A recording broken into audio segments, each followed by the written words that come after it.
Իրավաբանները արդեն ամենայն հավանականությամբ մինչև երեկո դիմաց կլինեն։ Նարեկ Կարապետյանը դատի է տալիս քննչական կոմիտեին, որ 3 վարույթ էր հարուցել ընդդիմադիր ուժեղ Հայաստանի ցուցակը գլխավորող պատգամավորի թեկնածուի նկատմամբ, հայտնելով, թե Կարապետյանը թաքցրել է օտարերկրյա քաղաքացիությունը։ Առաջինը այս լուրը շրջանառեց ազգային ժողովի նախագահը։ Ալեն Սիմոնյանը իրավաբանական անձանց ռուսական ռեգիստրից ներբեռնված մի փաստաթուղթ էր հրապարակել, որում Նարեկ Կարենի Կարապետյան անուն ազգանունով անձի դիմաց գրված էր Ռուսաստանի քաղաքացի։ Նարեկ Կարապետյանը ոչ միայն հերքել էր, որ Ռուսաստանի քաղաքացի չէ, այլ նաև պահանջեր, որ 24 ժամվա ընթացքում նույնն անեն իրավապահները։ Ավելի ուշ էլ Ռուսաստանի արտաքին գործերի փոխնախարար Միխայիլ Գալուզինն էր հայտարարել, թե Նարեկ Կարապետյանը երբեք չի ունեցել Ռուսաստանի Դաշնության քաղաքացիություն։ Ու սա միակ հերքումը չէ, որ պահանջում է ուժեղ Հայաստանը։ Գրեթե միաժամանակ ռուսական ինսայդերն էլ մեկ այլ փաստաթուղթ էր հրապարակել, ըստ որի ընդդիմադիր ուժի առաջնորդ Սամվել Կարապետյանի անձնագրային գործում նրա աշխատանքի վայրը նշված է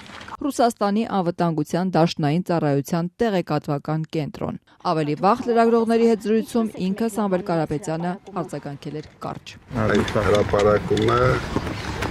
Նիկոլ Փաշինյանի ձեռքի գործն է։ Այսօր Ազատության հետ զրույցում նրա եղբորորդին հայտնեց, որ մի հաղորդում էլ այս մասով է լինելու, իսկ գումարը, որ կպահանջեն դատարանից պատճառված վնասի համար, հստակ նպատակով են ծախսելու։ Մենք որ այդ գումարները, որ դատական գործի շրջանակում կգանձվի, մենք կուղենք հոգեկան առողջության խնդիր ունեցող մարդկանց, հիմնականում պաշտոնյաներին անվճար դեղեր բաժանելու վրա, որ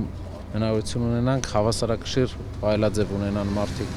Արագածոտնի մարզում քարոզարշավ իրականացնող ուժեղ Հայաստանի ընտրացուցակի առաջին համարից փորձեցինք հասկանալ, արդյոք նորմալ է համարում, որ քարոզարշավը վերածվել է փոխադարձ վիրավորանքների, անեծքների։ Կրծեր Կարապետյանի կարծիքով ատելության խոսքը իշխող ուժն է գեներացնում, մահվան կոչերը իշխանական թևից են հնչում։ Հիմա կալուգացի Սամո, քեզ հարցնում եմ, գերդաստանում հետ 6 չափահաս տղա ես ունեցել, 2-ը քոնը, 2-ը աղբորին հետ, 2-ը քրոջին հետ, ինչի չեն վիրավորվել կամ նահատակվել հանուն Հայաստանի։ Վանաձորում 3 պաշտպանության նախարար Սուրեն Պապիկյանն էր այսպիսի հարցադրումներ անում։ Կարապետյանների տոհմի 6 զավակներից մեկը Նարեկը այսօր ակնարկեց։ Պապիկյանի կանգնած տեղից մի քանի մետր այն կողմ իր հորեղբայրը ծննդատուն է կառուցել։ Իրենց մոտեցումը մահեր բերել, մահեր գուժել, մահ առաջարկելն է։ Մեր մոտեցումը ծննդատունը կառուցելն է, որ ծնունդները շատանան։ Մահ թե նոր կյանք, այս մասին Նարեկ Կարապետյանը խոսեց նաև կանգառներից մեկում, Արագածավանում։ Մի 2 օր առաջ էլ դրանից Հայաստանի վարչապետն էր նույն հայտարարությունը արել, ասել էր ինչու արցախցիները չեն մահացել։ Իրենք միշտ խոսում են մահերից, իրենք բերում են մահեր։